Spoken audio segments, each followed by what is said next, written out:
They saw from the roof, peeking over the edge, the face of a very old lady with white hair looking down at them.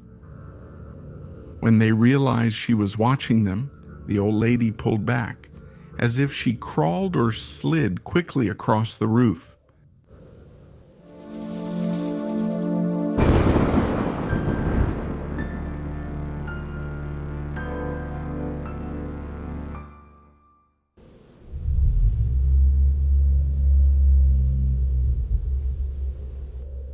Good evening, everyone. It's time to keep this December of terror going, and we'll be bringing you the scariest stories you've sent us. For all those special people like us who keep listening to ghost stories, paranormal encounters, and even during the December season, while everyone else takes a break, you and I are going to dive into the darkest stories of the year. Today we have 3 great stories for you, and, of course, they're extra special because there are many reasons to celebrate. Because for the 3rd year in a row, we were the most listened to podcast in Mexico, the most listened to Spanish language podcast in the world, the most listened to horror podcast in any language on this planet. That's the caliber of this community, so of course you deserve a special episode, or several, so stay tuned for them. For now, it's time to wrap up the videos and let yourself be carried away because you're already listening to Relatos de la Noche. Thank you. Hello, good evening, community. My name is Francisco Alvarado, and I want to tell you something that happened to me recently, about 2 months ago. I work at a factory that's outside the city, along a road where there are no houses or anything, just wilderness and a bridge before you get there. I start at 5 o'clock sharp, but several times I leave earlier because I drop my husband off at the hospital for some treatments. When that happens, I end up arriving at 4:15 in the morning when they haven't even opened the parking lot yet. On this day I'm about to tell you about, I did the same thing as usual. I was just crossing the bridge while I was still going slowly, when I saw something that I never thought I'd see at that hour. A boy sitting on the edge with his little legs dangling into the void, as if he were waiting, I don't know, for the right moment to jump. What? I thought I was hallucinating. Or what else could it have been? He was playing, but it was 4 in the morning, there wasn't a soul around, no cars pass by at that hour, and there are no houses there. There's nothing.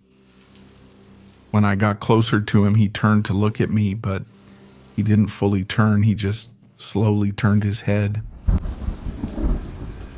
And when the headlights hit his face, his eyes shone like he had something in them. I don't know how to explain it, but they shone. They reflected the light. They were shining in a very strange way. I felt something horrible, something I couldn't recognize at the time. I just sped up a little more without hitting the brakes, without looking back again. I crossed the bridge and went straight. I told myself 100 times that it was probably just a kid who had left his house, but nobody lives there. He would have had to come from very far away.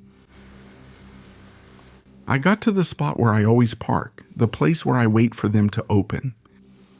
I turned off the car, reclined the seat, and tried to forget what I saw.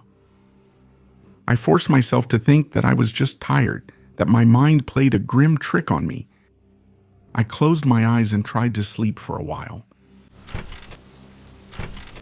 I don't know how much time passed, but I do know that I was falling asleep when I heard the door. It wasn't a bang, it wasn't a scrape. They were trying to open it. I clearly heard the yank, like when someone tries to open it and pulls the handle really hard. I woke up suddenly with my heart in my throat. My first thought was, they've seen me sleeping and will rob me. I sat up and looked outside. I carefully looked around in all directions, but there was no one there. And when I say no one, I mean no one. There's absolutely nothing nearby. There are no stores, no cars go by, no bus stops. All around me there was only empty road and darkness. I stood still, listening without moving. I rolled the window down slightly, but still couldn't hear anything. I didn't hear or feel any footsteps. I didn't see any shadows. I didn't hear anyone running. Nothing. I sat there with my heart still racing, looking all around in the mirrors. When the parking lot opened, I moved forward slowly and began to feel calmer. Like when the sun rises and you think you imagined it all. Things seem much easier when the sun comes out. I got out and shut the door. And that's when I saw little handprints in the paint right on the door they'd tried to open. There were little handprints painted, little handprints like a child's, marked perfect as if they had been pressed hard. They weren't dirty with mud or grease or with dirt from the road. They looked painted on, kind of white, like they were made with chalk or school paint. 2 of them, very clear, outlined exactly like someone had tried to open it. I stared at them for a while. I didn't even know what to do. I couldn't say anything at work because how do you explain that? How do you say that you saw a child on a dark bridge and then someone or something tried to open your door and left their handprints? I cleaned them later that afternoon when I went out. Yes, they came off, but it took effort. As if they had been there for a long time. As if they had been there long before that night. For now, I haven't gone over the bridge that early again. If I have to take my wife to the hospital, when I drop her off, I head to work, but I pull over on the side of the road before reaching the bridge. I park there and fall asleep. But I don't go near that stretch anymore when it's still so dark. It scares me a lot. I'm terribly afraid of seeing him again. No.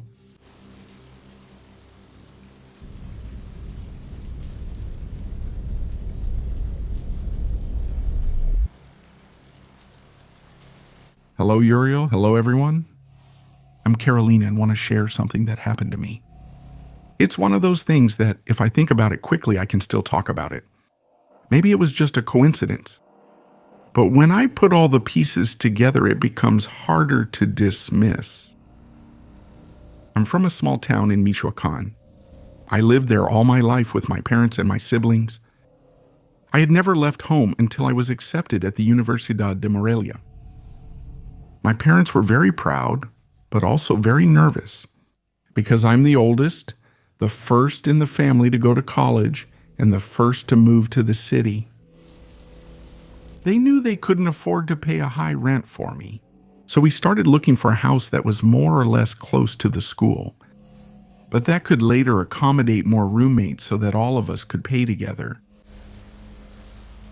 We eventually found a small house on a quiet street, just a few blocks from an avenue with minibuses and small shops. It wasn't central, but also not remote. It was an old one-story house with a slightly neglected facade, but nothing extraordinary. Metal gate, a small window to the side, and inside a little hallway that led to a patio and the rooms. The plan was for me to stay alone for a few months, that's all.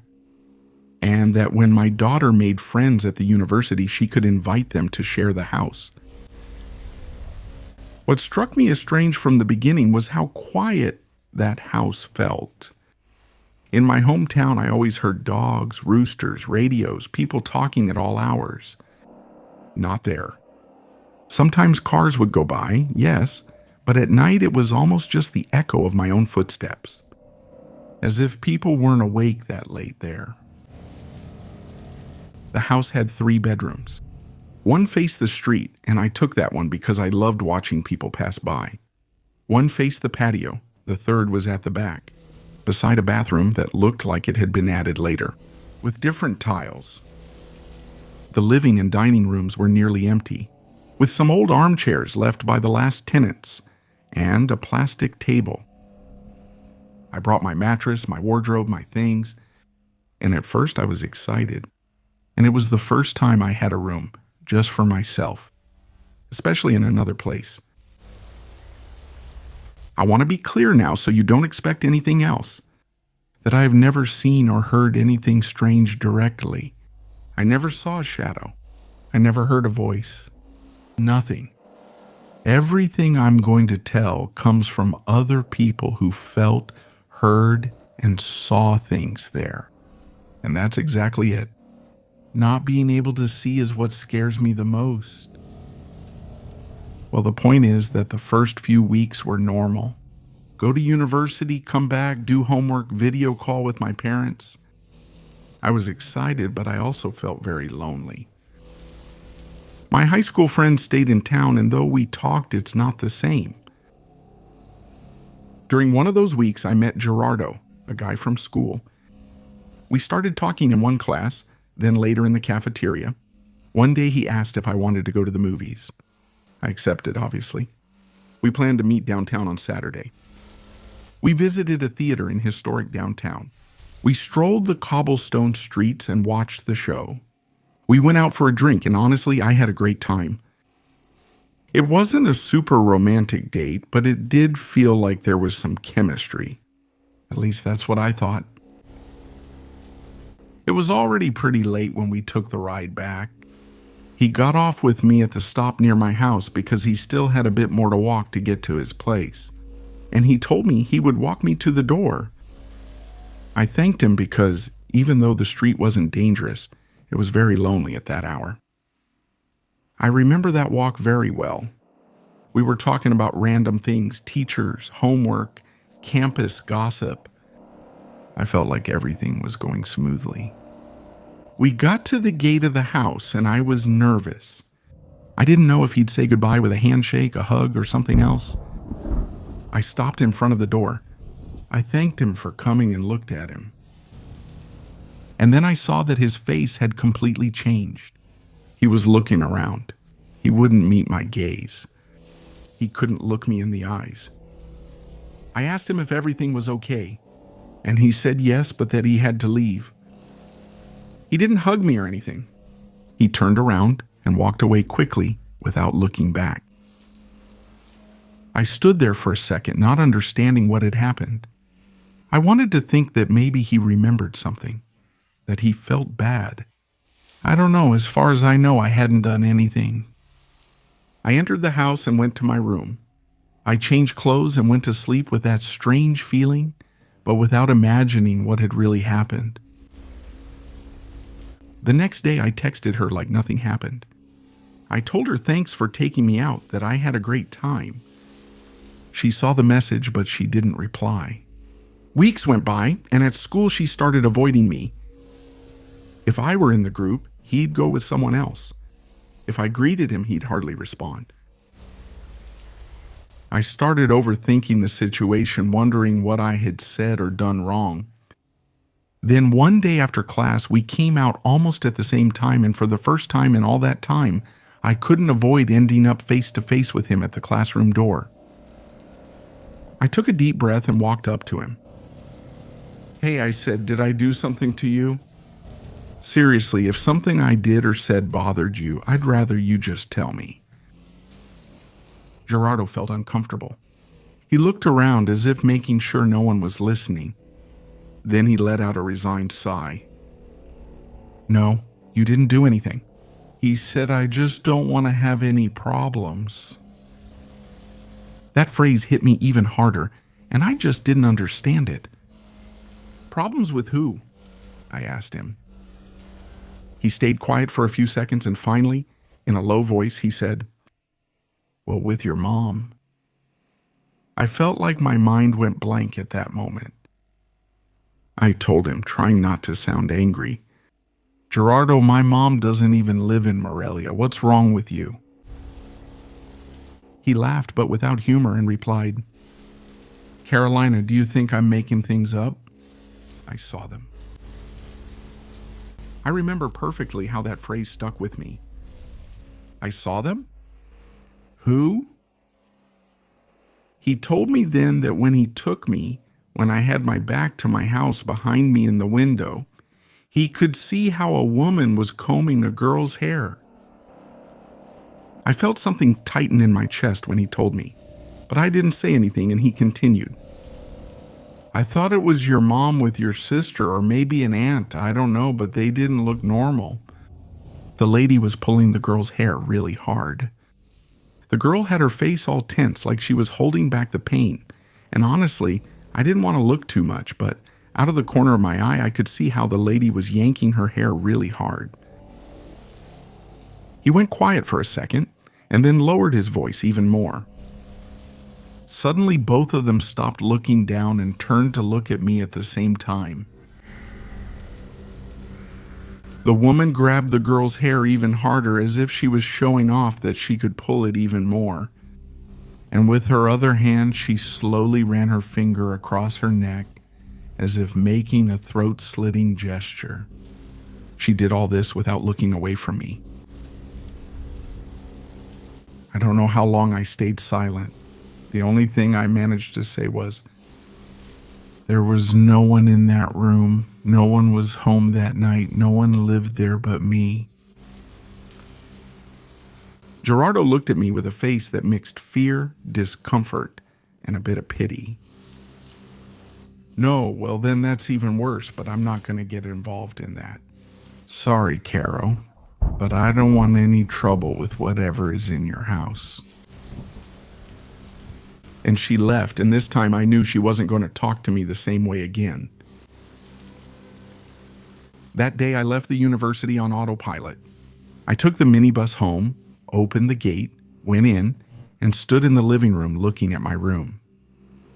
I closed the curtains on the window facing the street, as if that could erase the image that had been described to me.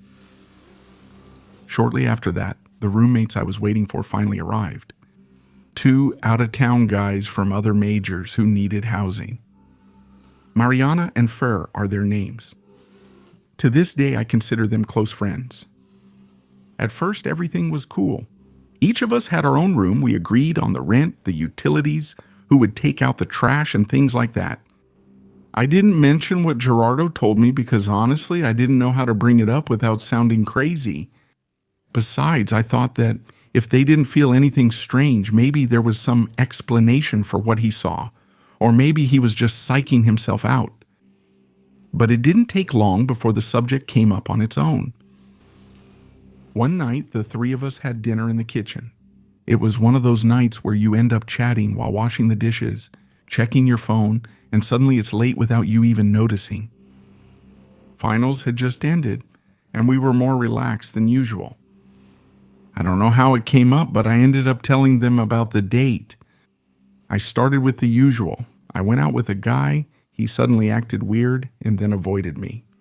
And they were making faces. They were getting upset on my behalf, you know. Then I told them. But then I talked to him, and he told me why he walked away. And I just want to tell you so you can tell me if it sounds too crazy. And then I told them exactly what I just told you.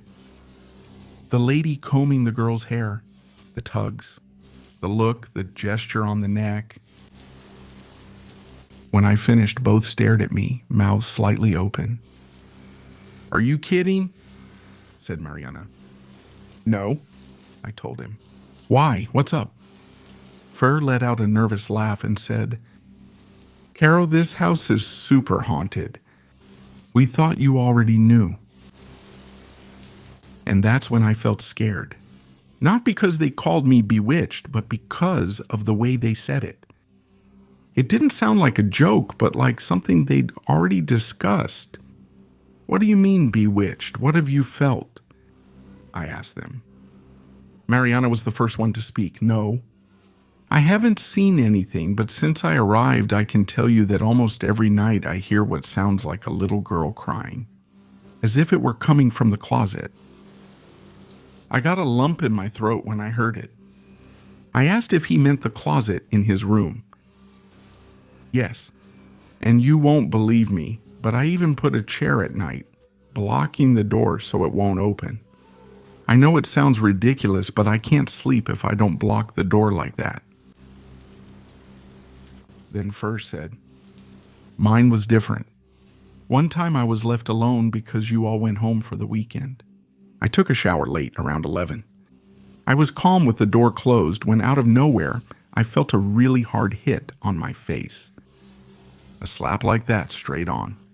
And not with an open hand, just normal, but hard. It left my face burning. I thought I'd hit myself on something, but there was nothing. He touched his cheek, remembering it. I listened to them and felt like I was shrinking in my chair. "But did you never see anyone?" I asked. Then Fur answered, "See? Not me. But my friends did." She explained to me that a couple of times some of her friends and Mariana's friends had come over to do homework or watch movies, and that more than one of them, when they went out to smoke in the yard or when they were arriving, had turned to look at my bedroom window and asked things like, "Has your roommate arrived yet?" She had peeked out the window. "Who's with you? I thought you were alone but saw someone in the window." And they always referred to the same place, the same window, the one facing the street, the same one where Gerardo had seen the lady with the little girl. Mariana looked at me strangely and asked if I really had never heard anything, and I just shook my head. I told them that the strangest thing I had felt was discomfort with the silence, especially when I was alone, but nothing else. No crying, no banging, no slaps, no people at the window. Nothing. "Well, that's good, honestly," said Fair. "Maybe you're not sensitive, but that doesn't mean it's not happening." And that phrase stuck with me, because that's exactly the problem. To this day, I can't say I saw this or this happened to me inside that house, but I can't walk down the hallway at night anymore without imagining Mariana's closet with the chair blocking the door, or the bathroom where someone slapped Fair, even though there was no one home. Or my own window, where, according to others, someone always disappears. Always. Obviously, I have never seen the lady combing the girl's hair, nor have I heard her crying, nor has anyone touched me. But I do know that there's something there because too many people have seen and felt very specific things for it all to be just a coincidence. And the worst part isn't seeing something. The worst part, at least for me, is knowing that if there's something in that house, I'll never know when it's just a meter away from me, when it's trying to whisper in my ear and I have no idea. I just wanted to share it with you.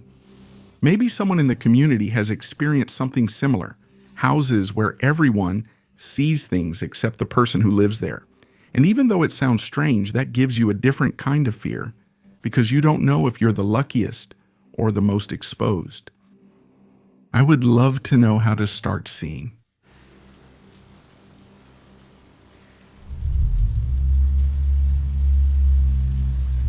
Thank you for sticking around, everyone.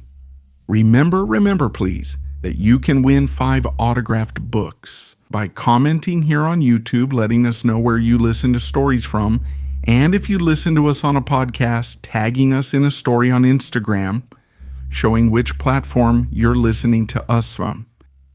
In the next episode, we will announce the winners. Subscribe to this channel if you haven't already become part of this family.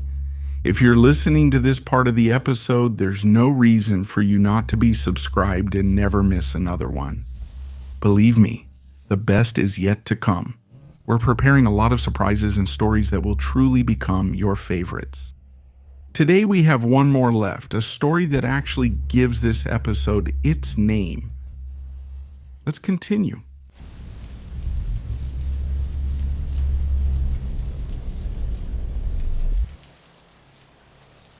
Hello, good evening, everyone. I'm Julio, and though I'm a new listener, I want to share something my family has always remembered. It didn't happen to me, but to my parents, but they've told me the story so many times that it feels like I was there too. When they moved to the city many years ago, they had to live however they could.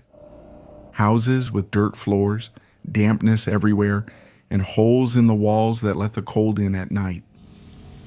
They didn't complain since it was the first thing they could afford. But they did have a really hard time at the beginning. After that, someone offered to let them stay in another house near that same area. It wasn't nice, And the strange thing wasn't the peeling paint or the old glass, or that a workshop appeared through the windows so high you couldn't see outside. The strangest thing was how high the ceiling was. The owner warned them when she handed them the key to stay on the first floor, not to go upstairs, that there was nothing up there. And of course that caught their attention because there was a staircase, old, made of concrete, without a handrail, but it was there, between the kitchen and the living room, leading nowhere, dark. At the top there was a metal door locked with a padlock, and it was clear it hadn't been opened for a long time because it was covered in dust, cobwebs, and rust stains, as if water had leaked from inside. And from the very first night there were signs of what they were about to experience, and that went beyond the terrible cold. You see, my mom was left alone and my dad came back from work at 3 a.m. She says that he got off the minibus as if nothing was wrong and walked the 6 dark blocks to the house. When he came in, he found my mom sitting on the edge of the bed, trembling, crying out of fear. She could barely tell him that there was someone up there, whispering as if she was afraid someone would hear her. And she said she was sure it was a person, that something was walking around, pacing.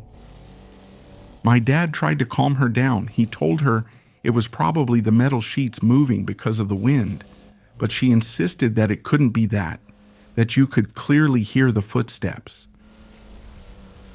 They were, and not fast footsteps, slow footsteps, almost patiently, making themselves heard, going around again and again and again. My dad went out to check, but from below you couldn't see anything. You could only see the very high black roof. There were no stairs outside, no way to climb up, no access from the first floor, and outside there were no stairs either, no nearby walls, no houses attached. There was nothing within a 60-meter radius. The following nights were the same. My dad tried to be strong, but my mom hardly slept. She always had to wait alone until my dad arrived in the early morning. The footsteps came back, and the worst part was when they were no longer just footsteps. Sometimes you could hear something dragging, like something heavy moving. And one night, laughter that didn't bother to hide, just like the footsteps. What I know was up there, wanted to be noticed. And my dad finally jumped.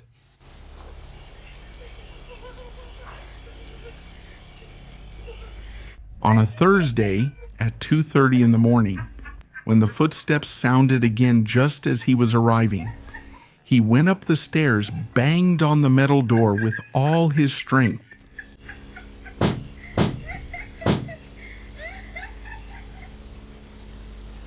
The laughter stopped, the footsteps too.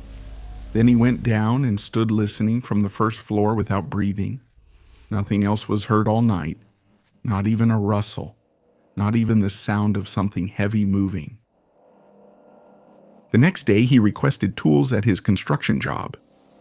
That night, when something sounded up there again, he went up once more, forced the padlock with a hammer and a screwdriver. The door opened, and what he saw was nothing. An empty room in the middle of the rooftop, without a roof, without windows, without anything, completely unfinished. No signs of anyone there, and no signs of how anyone could have gotten up there. But my mom didn't calm down. On the contrary, she stayed stressed, but at least a few nights went by without any noises, and for the first time they were able to sleep through the night. However, one Saturday, after visiting some friends, very late at night when they were walking home, they saw her. For the first time, they saw her. My dad says that at first he thought it was a bundle, a sack, something forgotten that seemed to be coming out of the roof, but no, it was a face. From the roof, peeking over the edge, the face of a very old lady with white hair looking down at them. When they realized she was watching them, the old lady hid back as if she crawled or slid quickly across the roof, And that night, they didn't want to go in. They didn't dare take another step toward their house. They went back without looking back. They reached the highway and took a taxi. They went back to their friend's house and asked to stay that night, and luckily they agreed. The next day, they went to talk to the owner and asked her what was up there, who or what lived on that roof. They told her they forced the door, that they went up to the roof, and what they saw there. The lady got angry. First, she yelled at them for opening the door she had specifically forbidden them to open. Then she told them they had to leave as soon as possible without any further explanation. And they agreed without arguing. They just wanted to get their things and leave. When they were already carrying the little they had and were struggling to walk toward the highway, some local children passed by and asked them, "Did you live in the witch's house?" My dad says he tried not to listen to that, but the children continued. "The witch lives on the roof. Sometimes she peeks out. Sometimes she makes big jumps to land on other roofs and takes kittens or dogs. That's why they throw stones at her, so she doesn't come close, so she doesn't do anything to us." They didn't say anything else. They didn't ask anything else. They went off to keep playing. Many years later, I learned the story from my parents' conversations. They both told it separately and very differently. My mom never wanted to talk about it. The memory hurt her a lot. My dad made it more exciting, more entertaining, but they both told it with the same details, just as it happened. Today, my mom is no longer here, and since then, it's like my dad stopped telling the story. He occasionally remembers it in a single comment to describe it, to describe that moment in his life, that memory. He refers to her as the house with the witch on the roof.